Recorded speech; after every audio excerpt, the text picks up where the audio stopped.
పిన్నెల్లి రామకృష్ణారెడ్డి మీద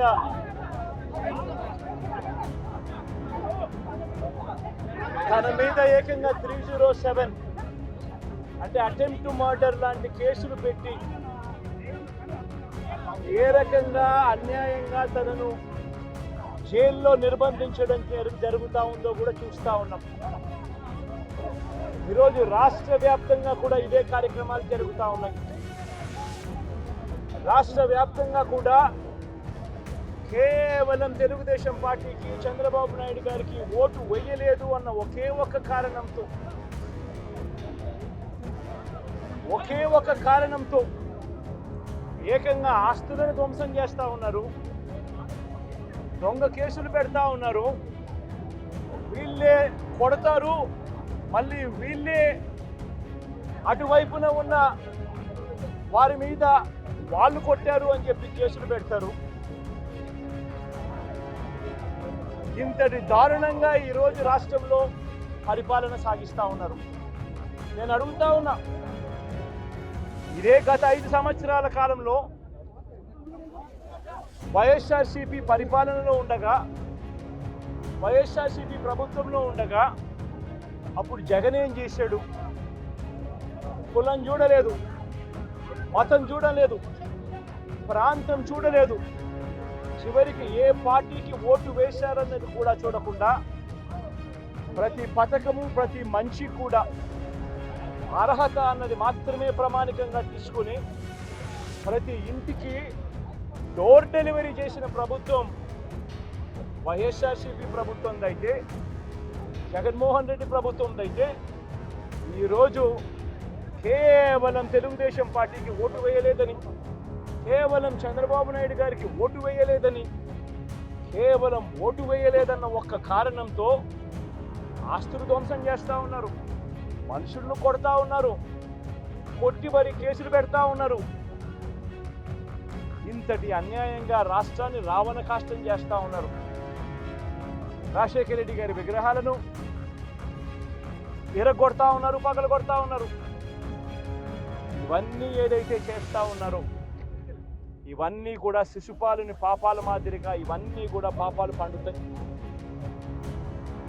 ప్రజాస్వామ్యంలో ఏదైనా కూడా ప్రజలకు మంచి చేసి ప్రజల గుండెల్లో స్థానం సంపాదించుకుని ప్రజల దగ్గరికి వెళ్ళి ఫలాని మంచి చేశాం కాబట్టి మాకు ఓటు వేయండి అని అడిగే పరిస్థితి ఉండాలి తప్పనిచ్చి ఈ మాదిరిగా దౌర్జన్యాలు చేసి, ఈ మాదిరిగా అన్యాయమైన కేసులు బిగించి, ఈ మాదిరిగా ఆస్తులు ధ్వంసం చేసి, ఈ మాదిరిగా ఫియర్ సైకోసిస్ క్రియేట్ చేస్తూ రాజకీయాలు చేస్తే మాత్రం అది ఏ రోజు కూడా నిలబడే రాజకీయం కాదు. తాత్కాలిక మేలేదైనా జరుగుతుందేమో తప్పనిచ్చి తర్వాత ఓటు వేసేటప్పుడు మాత్రం ప్రజలు ఇవన్నీ కూడా ఖచ్చితంగా గుర్తుపెట్టుకొని లెక్క జమ చేసి చంద్రబాబు నాయుడు గారికి గట్టిగా బుద్ధి చెప్పే పరిస్థితులు రోజులు కూడా తొందరలోనే ఉన్నాయని కూడా ఈ సందర్భంగా చంద్రబాబు నాయుడు గారిలో మార్పు రావాలని సందర్భంగా కూడా తెలియజేస్తా ఉన్నాం. నిజంగా ఇదే విషయానికి వస్తే ప్రజలు ఎందుకు నీకు ఓటు వేశారు చంద్రబాబు నాయుడు గారు అని చెప్పి ఫస్ట్ చంద్రబాబు నాయుడు ఆలోచన చేయాలి. ఒకవైపున వైఎస్ఆర్ కాంగ్రెస్ పార్టీ ప్రజల్లో వ్యతిరేకత వల్ల ఓడిపోలేదు, ప్రజలకు మంచి చేసి ప్రజలకు మంచి చేసి వైఎస్ఆర్ కాంగ్రెస్ పార్టీ ఓడిపోయింది. ఎందుకు ఓడిపోయింది అని అంటే చంద్రబాబు నాయుడు చేసిన మోసపూరిత హామీలకు ప్రజలు కాస్తో కూస్తో కొద్దిగా ఇదై ఆ 10% కాస్త అటువైపున షిఫ్ట్ అయి చంద్రబాబు నాయుడు గారు అధికారంలోకి వచ్చిన పరిస్థితి. మరి చంద్రబాబు నాయుడు అధికారంలోకి వచ్చిన తర్వాత ఈరోజు రైతులకు తాను ఇస్తానన్న రైతు భరోసా 20,000 రూపాయలు ప్రతి రైతన్నకి ఇస్తానన్నాడు. వ్యవసాయం స్టార్ట్ అయింది, ఖరీఫ్ మొదలైంది, పంటలు వేగంగా వేస్తూ ఉన్నారు రైతన్నలు. ఇంతవరకు రైతు భరోసా 10,000-20,000 రూపాయలు ఇస్తానన్న దానికి గతి లేదు. బడులు మొదలయ్యాయి. అమ్మఒడి కింద జగన్ 15,000 ఇస్తాను అని అంటే కాదు, చంద్రబాబు నాయుడు వస్తే ఎంతమంది పిల్లలు ఉంటే అంతమందికి ఇస్తాడు, ప్రతి ఒక్కరికి 15,000 ఇస్తాడు అని చెప్పారు. రాష్ట్రంలో 1 కోటి మందికి పైగా పిల్లలు బడియుడు పిల్లలు ఉన్నారు. బడులు స్టార్ట్ అయ్యాయి. ఆ ప్రతి తల్లి కూడా అడుగుతూ ఉంది, తల్లికి వందనం అని పేరు పెట్టావు, అమ్మఒడి అనే పథకాన్ని పేరు మార్చావు, మరి ఆ డబ్బులు ఏమైనా అని చెప్పి గవర్నెన్స్ మీద కాస్త ధ్యాస పెట్టి ఆ తల్లులకి ఇచ్చే డబ్బులు ఇచ్చే కార్యక్రమం చూడండి. రైతులకు ఇచ్చే రైతు భరోసా 20,000 ఇస్తామన్నది ఇచ్చే కార్యక్రమం చూడండి. ప్రతి అక్క చెల్లెమ్మకు 18 ఏళ్ళు పైబడిన ప్రతి అక్క చెల్లెమ్మకు ప్రతి ఒక్కరికి 1,500 రూపాయలు ఇస్తామని చెప్పారు. అంటే సంవత్సరానికి 18,000 రూపాయలు. రాష్ట్రంలో 4,12,00,000 మంది ఓటర్లు ఉండాలని చెప్పి మొన్ననే లెక్కలు తేలేదు. అందులో దాదాపుగా 2,10,00,000 మంది మహిళా ఓటర్లే. అంటే అందరూ 18 సంవత్సరాలు నిండిన మహిళా ఓటర్లే. మరి 2,10,00,000 మంది ఈ మహిళా ఓటర్లందరూ కూడా 18 ఏళ్ళు నిండిన ఈ మహిళా ఓటర్లందరూ కూడా వీళ్ళందరూ కూడా ఈరోజు అడుగుతూ ఉన్నారు, 1,500 రూపాయలు ప్రతి నెల ఇస్తానన్నావు, ఏమైంది ఈ 1,500 రూపాయలు ఇచ్చే కార్యక్రమాలు అని చెప్పి అడుగుతూ ఉన్నారు. వాటి మీద ధ్యాస పెట్టే కార్యక్రమం చంద్రబాబు నాయుడు చేయాలి. ఏమీ కూడా చేయకుండా కేవలం భయాందోళనలు క్రియేట్ చేయాలి, రాష్ట్రంలో రావణ కాష్టం సృష్టించాలి, దొంగ కేసులు పెట్టాలి, ఇరికించాలి, ఆస్తులను ధ్వంసం చేయాలి. వైఎస్ఆర్సీపీ అభిమానులైనా, వైఎస్ఆర్సీపీ కార్యకర్తలైనా, వైఎస్ఆర్సీపీకి ఓటు వేసిన వారైనా కూడా ఎవరిని కూడా ఉంచకూడదు అన్న దుర్మార్గపు ఆలోచనలతో అడుగును ముందుకు వేయడం అతి హేయమైన రాజకీయం అని కూడా ఈ సందర్భంగా తెలియజేస్తా. ఇదే రామకృష్ణారెడ్డి విషయానికే వస్తే నిజంగా ఎంతటి అన్యాయమైన పరిస్థితిలో కేసులు బిగించారు అన్నది ఒకసారి అందరూ కూడా ఆలోచన చేయమని కోరుతా ఉన్నా. ఇదే విషయం కారంపూడి ఘటన జరిగింది ఎప్పుడు? ఎన్నికలు అయిపోయిన తర్వాత మరుసటి రోజు, అంటే మే 14వ తారీఖున కారంపూడిలో ఘటన జరిగింది. కారంపూడిలో ఏం ఘటన జరిగింది, ఎందుకు జరిగింది? కారంపూడిలో తెలుగుదేశం పార్టీ చేసిన ఆకృత్యాలకు ఒక ఎస్సీ కుటుంబంలో ఉన్న మహిళలు ఇబ్బంది పడే పరిస్థితి లేకపోయినప్పుడు వాళ్ళను పరామర్శించడానికి డిఎస్పీ అనుమతి తీసుకుని మరుసటి రోజు, ఎన్నికలు అయిపోయిన మరుసటి రోజు ఎమ్మెల్యే బయలుదేరాడు. ఎమ్మెల్యే కారంపూడికి చేరుకోక మునిపే ఆ ఎస్సీ కుటుంబం అనేది కారంపూడి అటువైపున ఉంటే, ఊరికి అటువైపున వాళ్ళు ఇల్లు ఉంటే ఆ ఊరు ఎంటర్ కాకమునిపే తనను అడ్డగించడము, అక్కడే గొడవ జరగడము, గొడవ జరిగేది టౌన్లో జరుగుతూ ఉంది, ఇక్కడ నుంచి ఇక్కడ అడ్డగించినారు. అసలు సిఐ అనే నారాయణ స్వామి అనే ఈ సిఐతో కనీసం ఎమ్మెల్యే కనీసం తటస్థ కూడా పడలేదు, కనీసం చూసిన దాఖలాలు కూడా లేవు వీళ్ళిద్దరూ.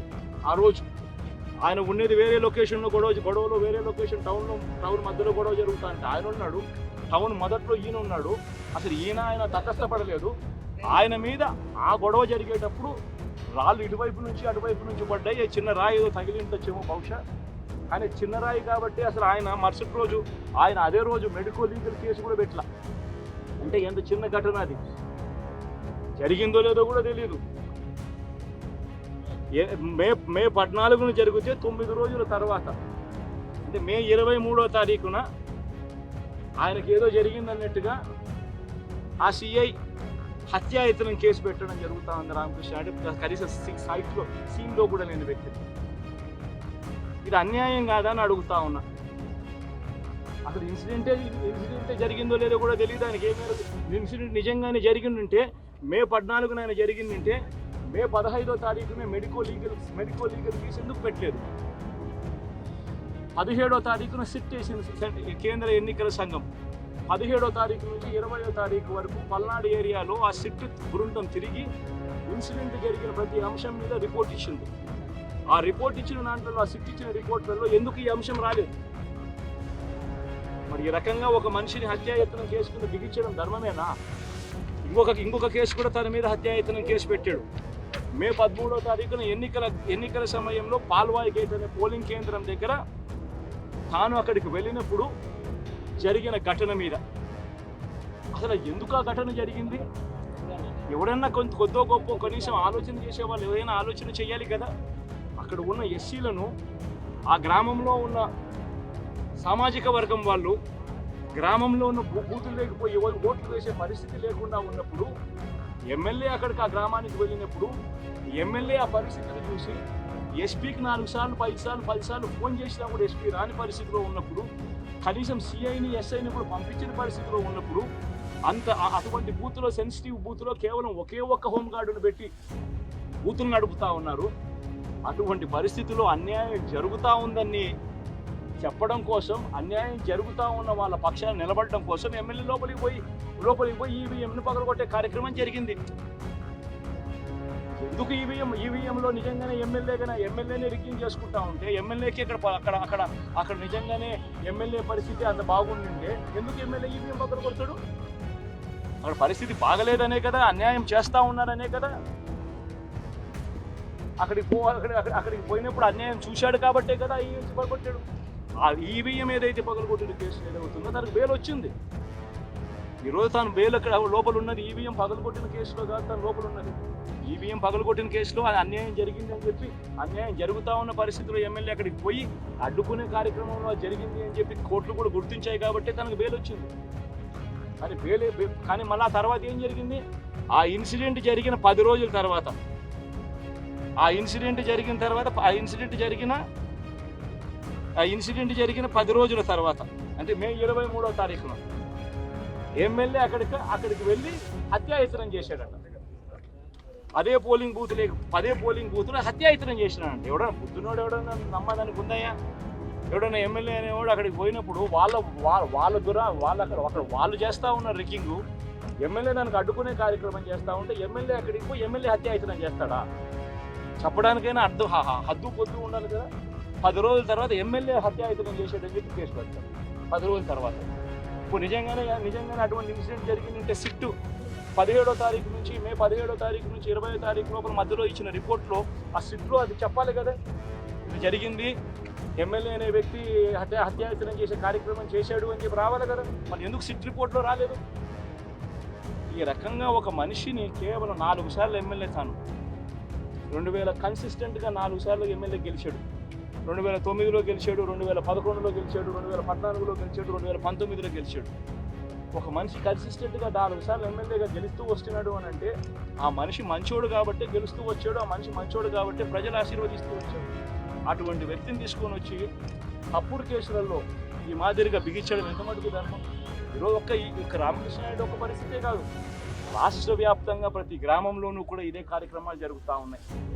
ప్రతి ఒక్కరూ కూడా వాళ్ళ స్థాయిలో రెడ్ బుక్స్ అని చెప్పి రెడ్ బుక్లు పెట్టుకుని ఉంటారు. చంద్రబాబు నాయుడు స్థాయిలో చంద్రబాబు నాయుడు ఒక రెడ్ బుక్, లోకేష్ స్థాయిలో లోకేష్ ఒక రెడ్ బుక్, ఎమ్మెల్యే స్థాయిలో ఎమ్మెల్యే ఒక రెడ్ బుక్, మండల స్థాయిలో మండల నాయకుడు ఒక రెడ్ బుక్, గ్రామ స్థాయిలో గ్రామంలో ఇంకో రెడ్ బుక్, గ్రామ స్థాయిలో ఇంకో నాయకుడు, గ్రామ స్థాయిలో ఇంకో రెడ్ బుక్లలో పెట్టుకొని ఏం చేస్తూ ఉన్నారు? అతి దారుణంగా అన్యాయంగా ఆస్తులు ధ్వంసం చేస్తూ ఉన్నారు. రాష్ట్రం మొత్తం దాన్ని చూస్తూ ఉంది, కానీ ఎవడు మాట్లాడటం లేదు. దొంగ కేసులు పెడతా ఉన్నారు, పోలీసులు ప్రేక్షక ప్రాంతం పోషిస్తూ ఉన్నారు. దొంగ కేసులు పెడతా ఉన్నారు, వాళ్ళే కొడతారు, మన ఇటువైపున కేసులు పెడతా ఉన్నారు. రాష్ట్రం మొత్తం ఇది చూస్తూ ఉంది. చీని చెట్లు నరికేస్తూ ఉన్నారు, ఆస్తులు ధ్వంసం చేస్తూ ఉన్నారు, కనిపిస్తూ ఉంది. ఎమ్మెల్యేలు ఏకంగా జేసీబీల మీద, బొక్లేన్ల మీద ఎమ్మెల్యేలు స్వయంగా తీసుకేసి ఏకంగా పోయి బిల్డింగులు పగలగొట్టే కార్యక్రమాలు చేస్తూ ఉన్నారు. ఇంతటి దారుణంగా నిజంగా చేస్తూ ఉన్నారు అని అంటే ఎల్లకాలం ప్రభుత్వం మీది కాదు, ఎల్లకాలం రోజులు మీయే ఉండవు చంద్రబాబు అని గుర్తుపెట్టుకో. మీ పాపాలు పండుతూ ఉన్నాయి వేగంగా. ప్రజలు దీన్ని క్షమించని పరిస్థితుల్లోకి వస్తారు. ఖచ్చితంగా మీకు బుద్ధి చెప్పే పరిస్థితులు రోజులు కూడా ఉంటాయి. చేతనైతే మంచి చేయండి, మంచి చేసి ప్రజల మనసులు గెలుచుకుని ఓట్లు ప్రజల మనసుల్లో స్థిరస్థాయిగా నిలబడే కార్యక్రమం. కానీ అప్పుడు రాజకీయాలు ఈ మాదిరిగా నువ్వు ఒక్కరివే చేస్తావు అనుకుంటా ఉన్నావు. ఇదే మాదిరిగా కొనసాగితే రాష్ట్రంలో ఒక తప్పుడు సాంప్రదాయానికి నువ్వు నాంది పలుకుతా ఉన్నావు. నువ్వు వేసే ఈ బీజం, నువ్వు వేసే ఈ తప్పుడు సాంప్రదాయం, రేపొద్దున నువ్వు వేసే ఈ బీజం చెట్టు అవుతుంది. రేపొద్దున నువ్వు ఏదైతే ఇత్తుతావో అదే పండుతుంది. రేపొద్దున మళ్ళీ మీ గ్రామాలలో మీ కార్యకర్తలకు ఇదే పరిస్థితినే, ఇదే మాదిరిగానే మళ్ళీ జరిగే కార్యక్రమాలు కూడా జరుగుతాయి. అటువంటి తప్పుడు సాంప్రదాయాలు దయచేసి ఇప్పటికన్నా ఆపండి. నాయకులుగా ఉన్న మనలాంటి వాళ్ళం ఇలాంటివి ప్రోత్సహించకూడదు. ఇలాంటివి ఎవరు తప్పు చేసినా తప్పు అని చెప్పే కార్యక్రమం నాయకులుగా మనం చెయ్యాలి. కానీ దగ్గరుండి ఈ మాదిరిగా ప్రోత్సహించడం అతి దుర్మార్గమైన కార్యక్రమం. దయచేసి ఫుల్ స్టాప్ పెట్టే కార్యక్రమం ఖచ్చితంగా చెయ్యండి చంద్రబాబు అని చెప్పి సందర్భంగా మరొక్కసారి చంద్రబాబును ఈ ఈసారి హెచ్చరిస్తున్నామని కూడా చెప్తా ఉన్నాం. ఈసారి కోరడం లేదు, హెచ్చరిస్తున్నామని కూడా చెప్తా ఉన్నాం. ఇదే మాదిరిగా జరుగుతూ పోతా ఉంటే మాత్రం ఎవరైనా కూడా ఊరుకునే కార్యక్రమం జరగదు. రియాక్షన్ అనేది ఖచ్చితంగా ఉంటుందని కూడా చంద్రబాబు నాయుడు సందర్భంగా ఖచ్చితంగా చెప్తాం.